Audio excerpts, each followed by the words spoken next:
Hey, good morning. Happy Monday.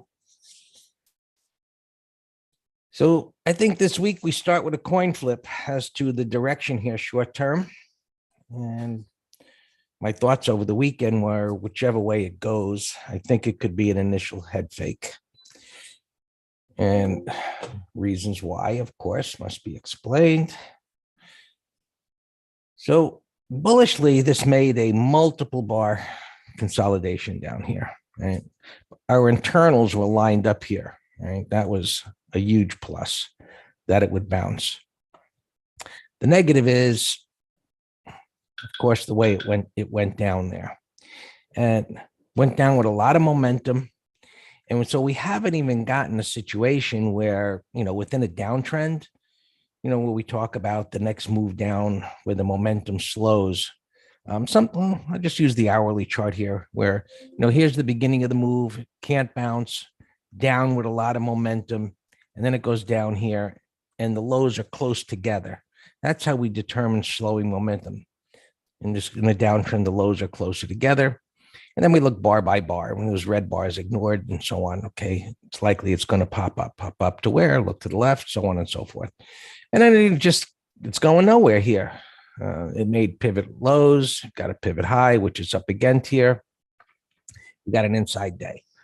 So the way this pattern often plays out, not only was this multiple bars, it made a strong momentum move, a power move off of the low. 1 bar, 2 bar, 3 bars, big green bars, and it stalls there as it comes up to this area of resistance. So now it pulls back a shallow amount. We don't like this kind of a setup because it's so close to the prior high. It hasn't triggered as a buy. And today is just an inside bar so far, no big deal. And it's pretty quiet this morning. But it hasn't triggered where it's taken out a prior bar's high. And if it does that, what often happens is it either double tops or it makes a higher high.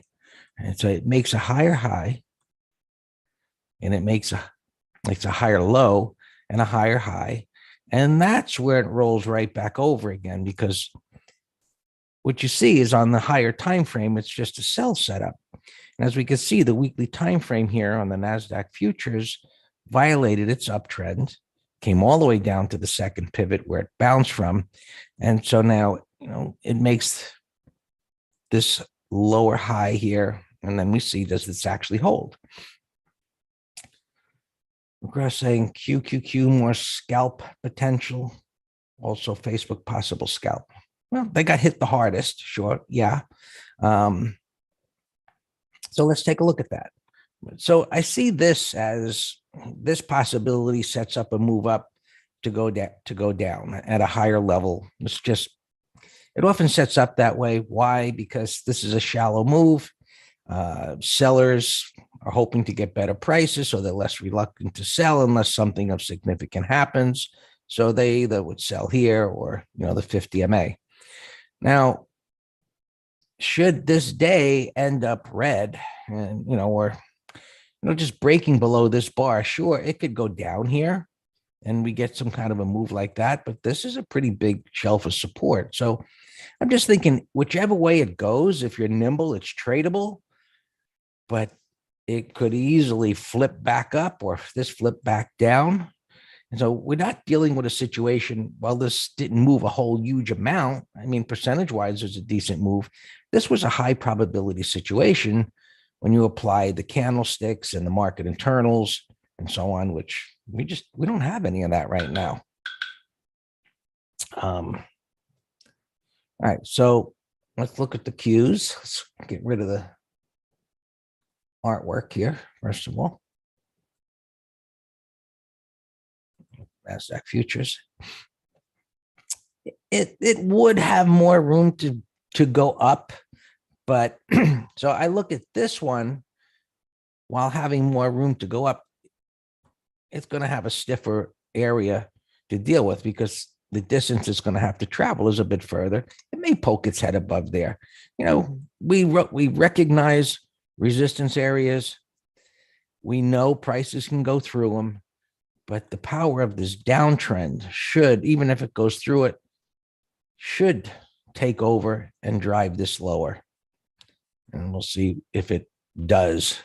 If it does break this low, well then, hey, I think that, it travels from here to here.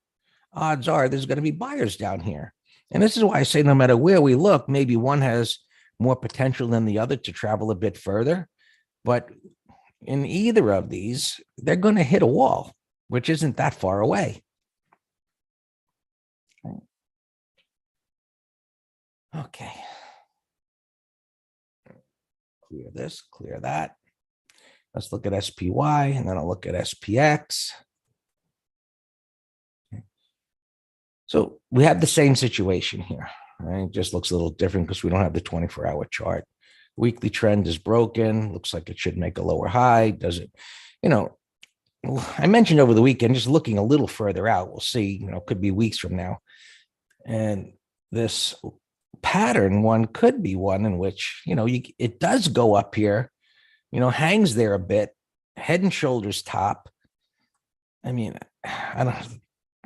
would be kind of ominous, and maybe it plays out with, the Fed going to be raising interest rates and all that, where you get this weekly head and shoulders top and it breaks the neckline and then it comes down to another level. But I think that's going to take a few weeks to play out to where we have enough data to recognize that as such. But point it out.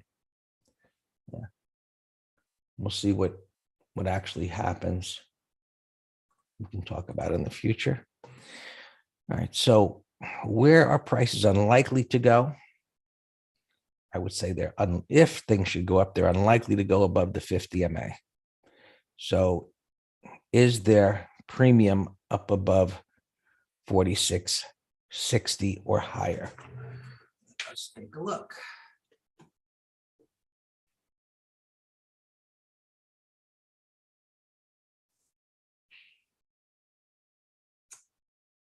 Come on.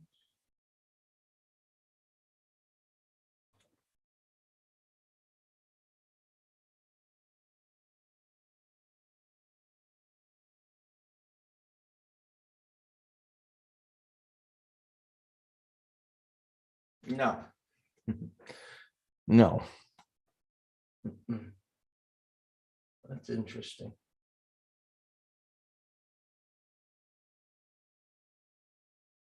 $45.80. Don't even think about it. And things have tightened up here. Those premiums have.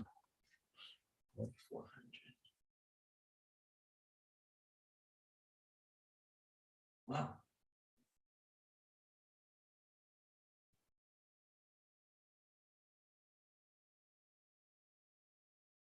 $4,400, $4,300.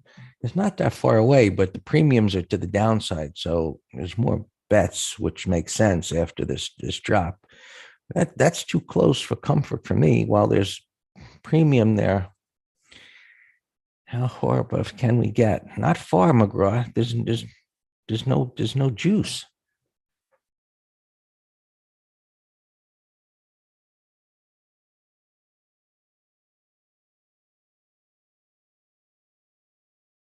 Like 45.85. That's too tight. It's too tight.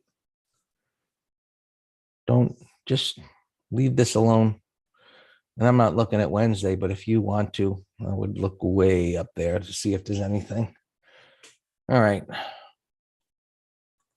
YM is going to be pretty much the same inside day. Nothing much is happening here. Institutions are looking for something to move this market. Russell, inside day, nothing happened. It's a sleepy Monday. Bitcoin's moving a bit. Right? Resistance there, but decent start. And crude oil, just slow, sleepy. But silver, right? This was, not so much silver. It was on support. So looking to balance, it's not a great setup, but gold, it's crazy price action, but it was the best looking thing, especially from the point of view of GLD, what I was looking at over the weekend. But It's kind of like dumpster diving. We kind of do that at the end of the year and say, what is the junk out there that looks like it could do well? And so everything I looked at pretty much looked a lot like junk. But, last week, this dipped down. It was a big red bar and it came ripping back up. And then it gapped down on Friday and it came back up. So buyers are stepping up there. So not that I think it's a fantastic pattern because of the way it came down. The 20s there, it's an unfilled gap, but it was like one of the better looking things that I saw. Rowan said, Greg, yes, is phenomenal in explaining trading concepts, which is why I have started following or stopped watching other channels. Thank you, Rowan. Oh, Rowan, you've been at this for a while. You took the MTS course a long time ago and been assimilating that. And, one of the things,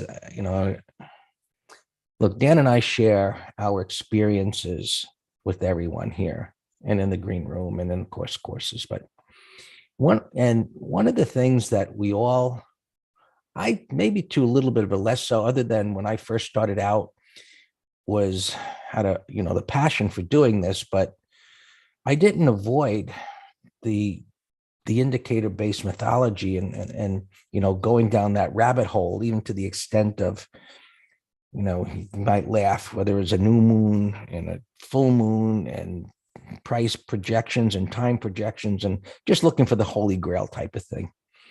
But we come to trading and get involved to the point where our minds are so polluted with garbage about so many different ways to read price action through indicators or more esoteric things, that it really takes time for that harm to dissipate. Even when you come to something like Master Trader and the light bulb starts to go on, but it's like, let's just call it like a drug addict, so to speak. And I'm trying to be extreme, but to make my point, if you've known anybody that's ever had an addiction and have gone to whether it's, AA meetings or whether it's drug, they go through a progression of, their light bulb moment, let's call it. They're clean, blah, blah, blah. And all of a sudden something happens and they get dragged back into that nightmare.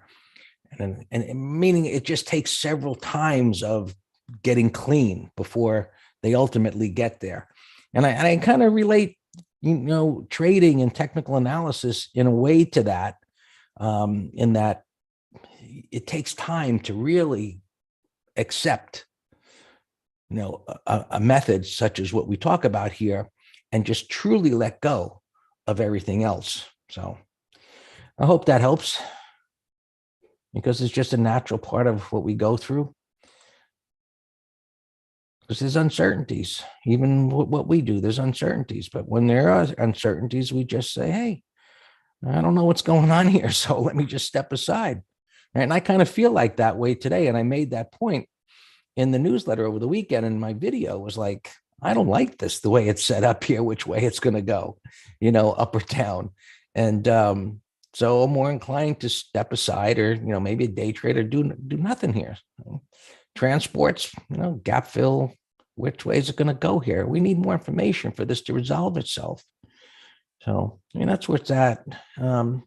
Interest rates popped up, and this is like,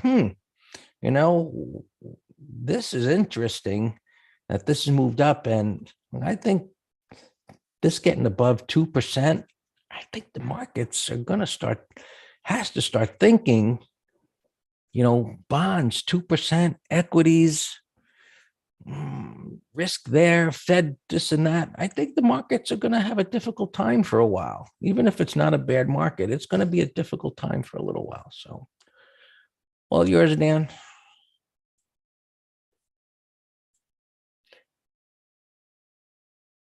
I had a very good friend, McGraw, that went through that. So I have firsthand knowledge of, someone close to me having gone through all of that and experiencing it. So it's rough. Right? I feel you.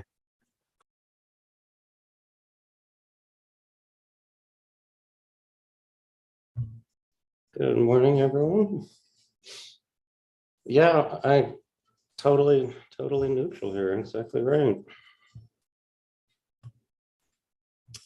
So, Greg, that was a good lesson on, making the bias over Friday's high, not going very far because, and that was actually something that took me a while to get my head around, because if I'm just looking just at this chart, I would say, okay, 60% retracement, 40% retracement, and then I might be back into a new uptrend.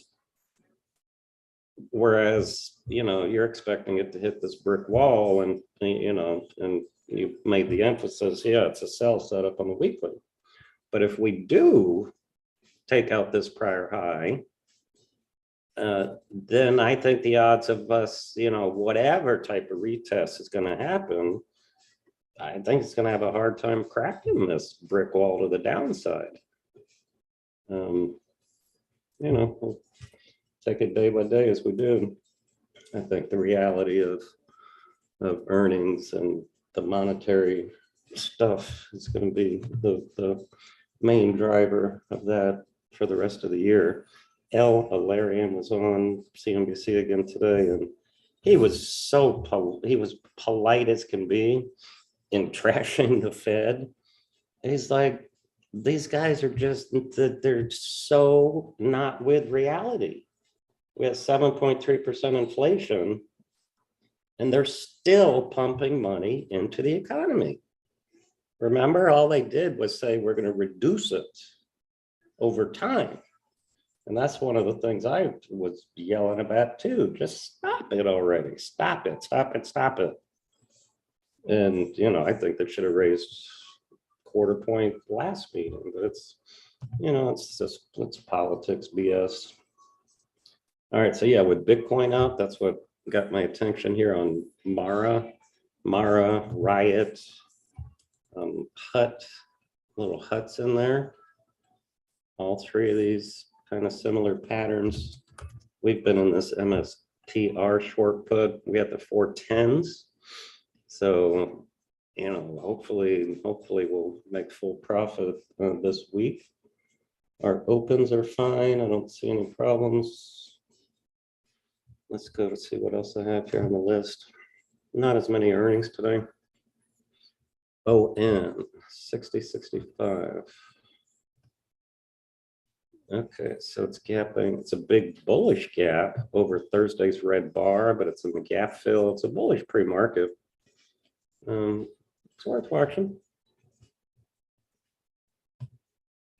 Agree 1305 bottoming pattern. I don't know. You know what? This actually almost looks like that Mara Riot thing. I wonder, does anybody know? Is Agree in the same industry as Mara? ENR had earnings gapping up to 35, but that's a gap. Wow. Insiders. Wow. That bar right there tells me somebody knew something. Look at that dumpage a day before earnings.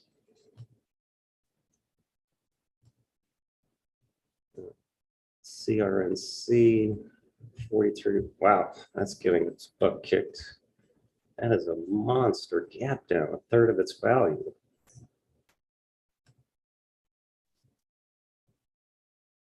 Okay, thanks, Rangan. So yeah, it is. So it's like Hut, Boy, and Mar and Riot. That's what they all did.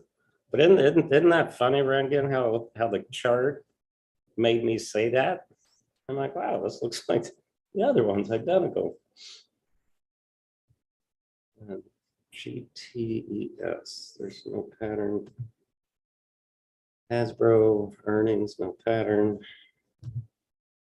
L gap down.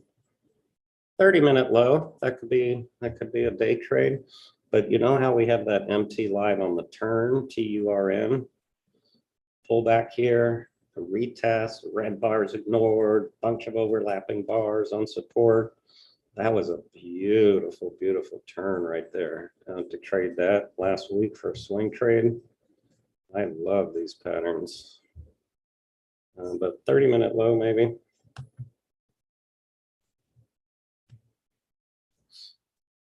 Tyson 95, and wow, that's a big gap over that. That's a very bullish gap. It's gapping to all-time highs here over 3 weeks worth of bars.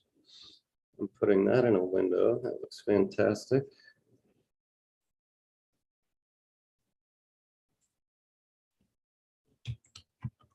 Tyson.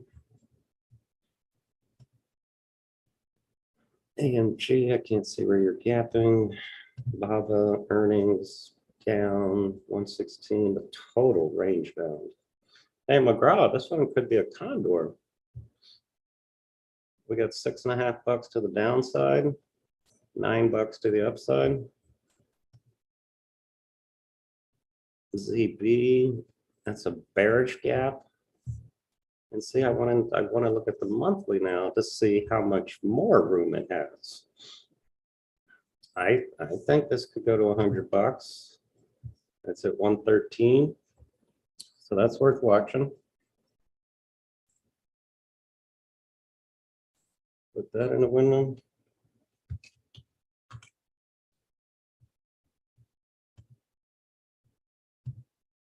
CNA, no pattern. Save, Spirit Airlines is merging with SkyWest. That's a bullish gap. That's what we call a pro gap. What is a pro gap? A bullish, shot gap that ignites a new move. Well, why is this a new move, Dan? Well, because it's in a multi-month trading range. And it's just slightly down. Look at weekly, monthly. And made a lower low. So now it's gapping over all of that. That's a very bullish gap. They like that news. I'm putting that in the window. Now, my first thought when I looked after Save, who are they? They're teaming up with Frontier.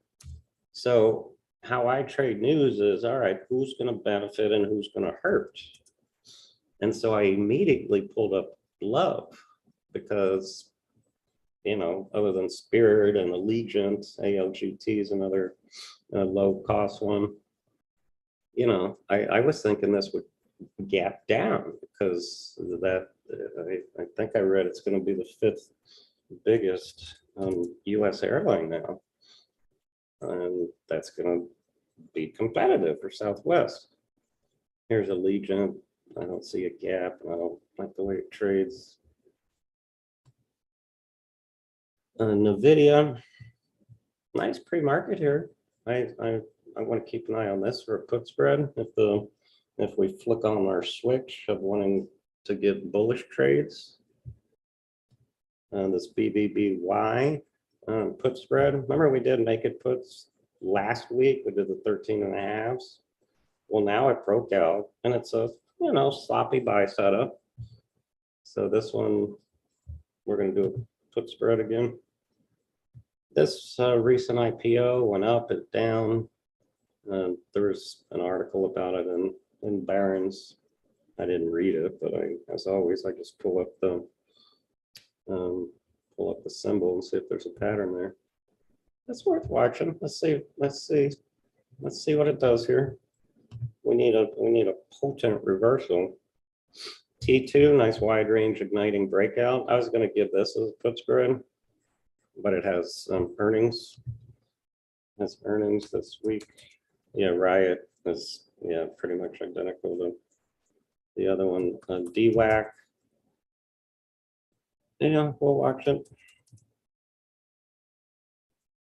NLK, there's no symbol there. Sam had positive mention in Barron's 424. That's 30-minute high. That's an idea. Medtronic, positive mention, only up 27 cents on a big positive article. That's not good. Walmart, Friday's low. We can do a call spread. XLY, Greg mentioned in the letter, if it takes out last week's high, it should be due for a bounce. EMR, why am I looking at you? Oh, because Greg mentioned it in the letter, that's what. I don't know, that's sloppy for me. But it's at the top of the range with a bullish gap. And it's 2 sideways bars. Verts, Greg mentioned. You know, Greg, this used to be a different symbol. Verts used to be Veritas Software. Do you remember that from the 90s? Yes. Verts. And now it's, you know, look at the light volume, 73. So it's definitely not Verts Software. I was looking at these hotels, actually held up pretty well.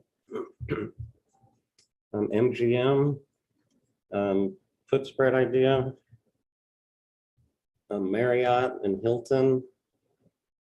The problem is it doesn't have a big price void here for directional, but I like the 180. I like the red bar ignored. I like Friday's bottoming tail. So let's keep an eye on Marriott Hilton for put spreads. This one has a better void. I'm going to set my line right now at 147. A VSAT alarm. That was a short, so 5-minute low. All right, Hilton 147 I like, but only if we have a bullish bias on the 4 horsemen.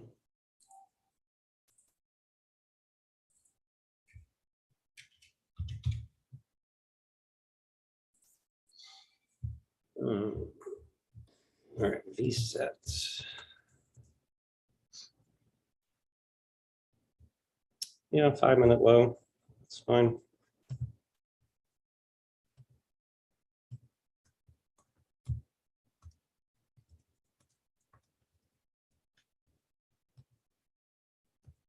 Some others here on my list. Siri. I've triggered CF. We sold a put spread in CF last week. Valley was on my list. Put spread.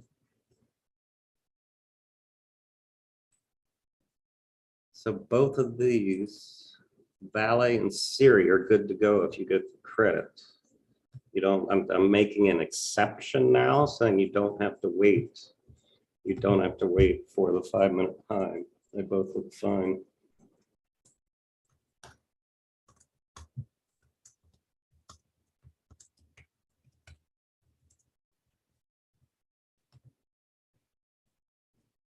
Hilton alarm.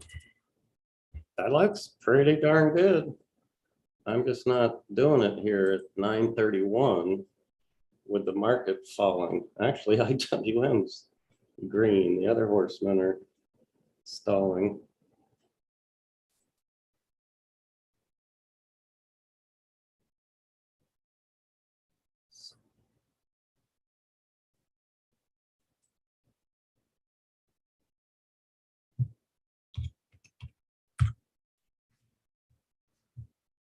But this, all right, let's look for a put spread, but also this is a long watch.